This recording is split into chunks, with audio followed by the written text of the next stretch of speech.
Place à notre invitée Assia Boutaleb, bonjour. Bonjour. Vous êtes maître de conférence à l'université Paris 8. Vous intervenez aujourd'hui dans le cadre des géopolitiques de Brest, une série de conférences à l'UBO, l'université de Bretagne occidentale, sur le terme du printemps arabe. Votre intervention portait sur l'Égypte. Mercredi était célébré le premier anniversaire du début de la révolte égyptienne, place Tahrir notamment, qui a entraîné la chute du dictateur Hosni Moubarak. Qu'est-ce qui a changé depuis un an ?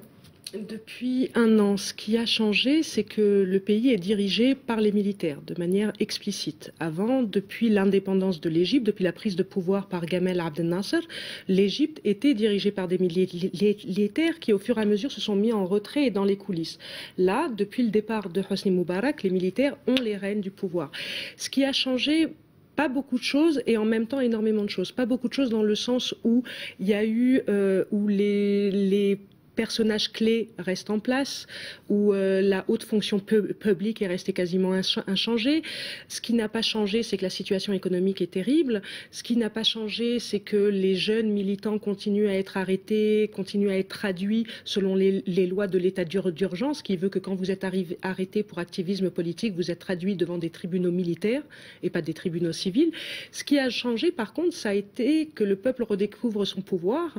Ce qui a changé, c'est qu'il y a maintenant une effervescence politique extraordinaire, la constitution de nombreux groupes politiques, de nombreux groupes d'opposition. Ce qui a changé aussi, c'est les élections législatives qui ont vu l'arrivée au pouvoir, la victoire de nouveaux acteurs.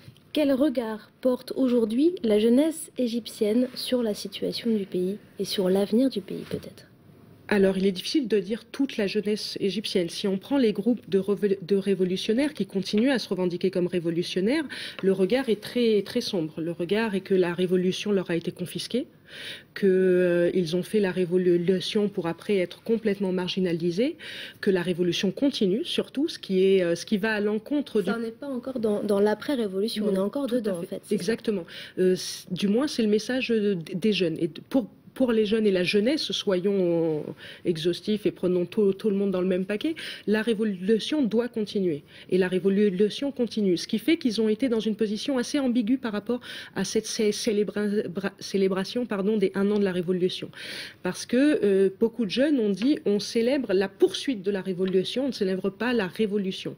Et hier, sur Tahrir, les mots d'ordre étaient un peu différents de ce point de vue-là. Est-ce que vous pensez que les idéaux pour lesquels se sont battus les jeunes Égyptiens, ils ont peut-être un idéal aussi de démocratie, de voir arriver à la démocratie dans le pays. Est-ce que vous pensez que ça va pouvoir être accompli un jour en Égypte ? À moyen terme, non. À long terme, oui. Mais comme dirait Keynes, à long terme, on est tous morts. Mais blague à part, oui, je pense que ça peut arriver simplement. Et enfin, ça peut arriver dans 5 ans s'il y a une véritable alternance. Là, les élections législatives ont produit un Parlement avec une certaine coloration politique. Le grand test sera durant les prochaines législatives. Est-ce qu'effectivement, il y aura une alternance et il y aura un renouvellement. Le grand test sera l'élection présidentielle, qui est normalement prévue pour juin, avec aucune garantie. Les militaires laisseront-ils tout le monde participer comme candidat? Comment vont se passer ces élections? La vraie question, c'est dans 5 ans, est-ce qu'il y aura vraiment une alternance? Ou est-ce que les règles du jeu vont être suspendues pour dire, bon, bah, maintenant, on reste, il y a un statu quo? Est-ce que la France peut jouer un rôle là-dedans? Je vais répondre peut-être de manière un peu brutale. Non, je crois pas. Dans le sens où, d'abord, on lui demande pas.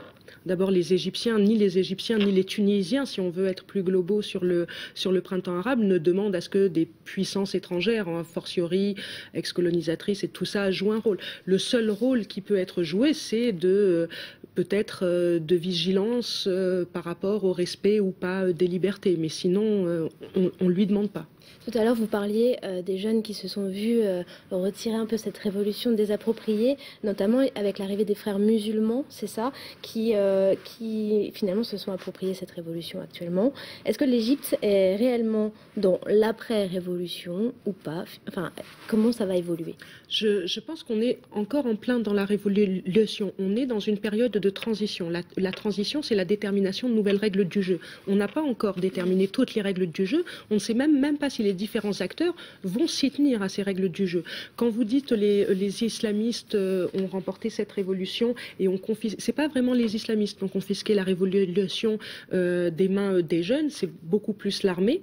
Mais l'armée et les islamistes s'entendent et sont en négociation. Ce qui a été la grande surprise de cette révolution, c'est la montée en puissance des salafistes, qui sont encore une autre branche de l'islam politique. Merci beaucoup, Assia Boutaleb, d'être venue sur ce plateau.